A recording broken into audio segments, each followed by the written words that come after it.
जगभरात थैमान घातलेल्या कोरोना विषाणूचा पसराव दिवसेंदिवस वाढतच आहे। त्यामुळे जिल्हा प्रशासनाकडून प्राप्त निर्देशानुसार मोताळा येथील सहकार विद्या मंदिर मोताळा व औद्योगिक प्रशिक्षण संस्थेच्या इमारतीमध्ये सुसज्ज असे क्वारंटाईन युनिट तयार करण्यात आले आहे। जिल्हा प्रशासनाच्या निर्देशानुसार तालुक्याच्या ठिकाणी 200 बेडचे क्वारंटाईन युनिट तयार करण्यासंदर्भात सूचना देण्यात आल्या आहे। गेल्या काही दिवसांपासून सर्वत्र कोरोना विषाणूचा प्रादुर्भाव व संसर्गामुळे मनुष्याचा जीवन मरणाचा प्रश्न निर्माण झाला आहे।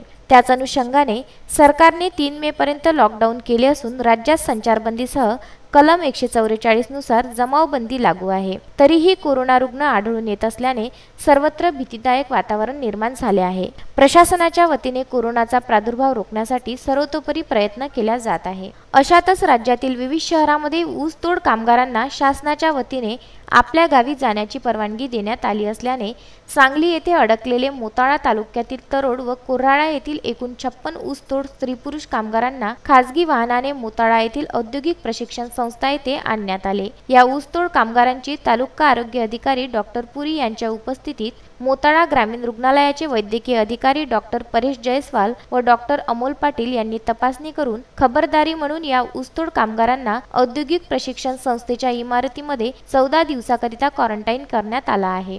रहीम शाह, विदर्भ न्यूज, मोताळा।